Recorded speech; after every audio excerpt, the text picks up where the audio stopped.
Meet Billy the Kid Dip, two-time featherweight and super featherweight champion of the world and an international boxing sensation. Yet despite all the glitz and glamour that comes along with being a former two-time world champion, there's an untold story that Billy hides behind his all-too-familiar smile. We sat down with him to uncover the painful hidden truths of what it means to be a former champion of the world. To many, becoming world champion is an accomplishment like no other, and to Billy, this was no different. Tell me about the moment you became world champion for the first time. I could not believe it. It's like that moment had finally come, like I was now champion of the world. It was like, for me, it was like, oh my, such a proud moment because my brother's gonna go to school now and tell his friends that his brother's a champion of the world. I remember this one moment where I got up on the corner post and I told him to give me the belt and the crowd was all singing and I put the belt up like that and the whole crowd just erupted like, yeah. And I was like, champion of the world, you know what I mean? Two-time champion of the world in the history books. To be crowned world champion twice is a feat not many can attest to. But for Billy, it was a dream turned reality. So can we hold that now? Yeah, for sure, no doubt. So this is it right now. You got the leopard skin and all happening. Yeah. Okay. Let's put it on. So that's it. That's the bad boy. That's right there. But yeah, this was everything I worked so hard for. You see, ever since Billy was a young boy, he dreamed of being champion of the world. Not for the fame and the riches, but more so for the love of the sport. When I started boxing at a young age, it was all about the trophies and the belts. It was never about money. But after winning the championship for himself, his gaze swiftly shifted to the luxurious and lavish lifestyles of those who had preceded him. I grew up watching people like Oscar De La Hoya, Shane Mosley, Prince Nassim, Mike Tyson, guys that had gone on to become multi-millionaires of their sport, like right? And I was hanging out with these people. I was in their cars, their Ferraris, their Lamborghinis, their Maybachs, their Rolls Royces, and I'm thinking to myself, that's gonna be me one day. An expectation that was in fact about to go into overdrive after he crossed paths with one of the biggest names in the boxing world. I saw Floyd Mayweather when I was in America on a holiday, and I seen him, I said, hey Floyd. He goes, yeah champ, what's up? And I said, I'm champion of the world now. And he said, we'll be in touch. That's all he said, we'll be in touch. This short encounter soon led him to being invited to join forces with one of the biggest boxing teams in America, TMT Promotions, otherwise known as the Money Team. 50 Cent and Floyd Mayweather have forged this company called TMT Promotions and they want to sign you up. I was like, man, my life is about to change now. So I get there, we're hanging out with 50 Cent now. Rolls Royces, Lamborghinis, 5-star restaurants, the best hotels. Like, I'm telling you, I'm walking through the lobby areas with 50 Cent, like right next to me, and people are saying, oh, there goes 50 Cent and Drake. And he's like, that's not Drake, that's Billy the Kid.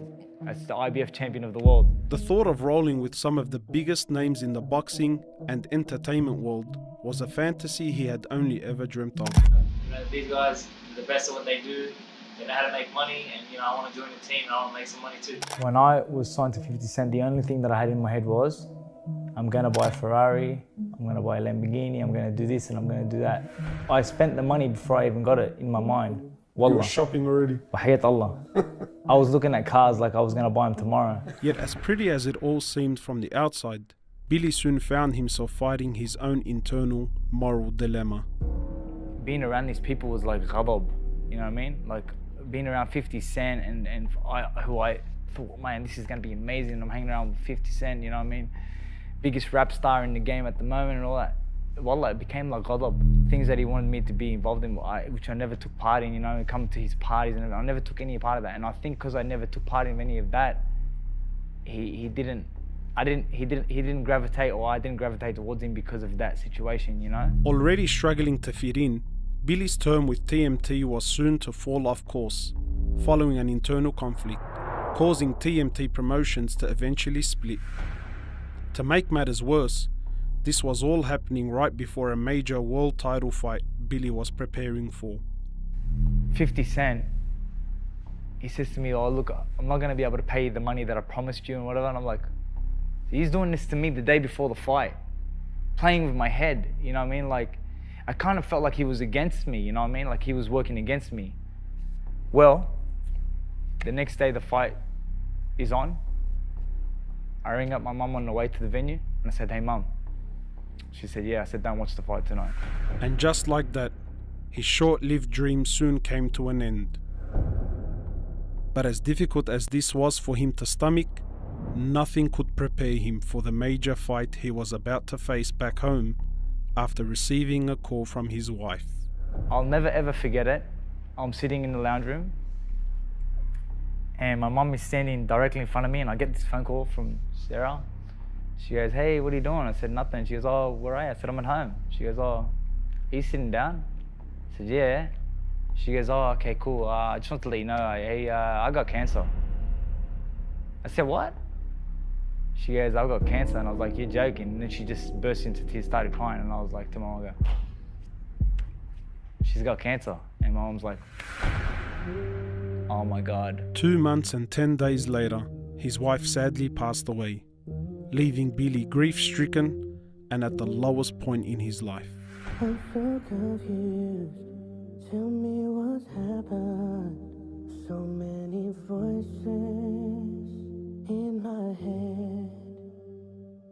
The saddest part I remember of this whole experience was, I remember her father. It was like, he said to the doctor, he goes, his exact way of doing it was like, what do you mean? What do you mean? What is it, money? You guys need money?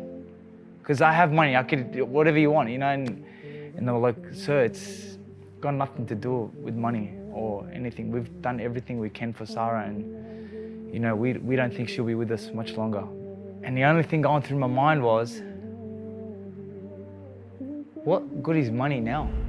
He never expected the love of his life to be taken away so soon. Yet just as Allah gives, Allah takes away. And it was a lesson that Billy learnt the hard way. The trauma that came after that is something that I wish I could turn the clock back on, you know what I mean? Because there was so much trauma that came after that point of her death, you know, like things like that I experienced, you know, like for the first time I actually went into a grave and buried Sarah. And I was just thinking, man, how did this happen? But I know life goes on, so you will leave me. Wallah, for 6 weeks straight after her death, I was a regular visitor of the cemetery, possibly 2 to 3 times a day. And I wouldn't tell anyone I was going there. I would just go there and sit there by myself. Dealing with this loss was no doubt the biggest fight Billy had seen in his career thus far. Yet by turning to his religion and reviving his connection with Allah, he was able to make it through.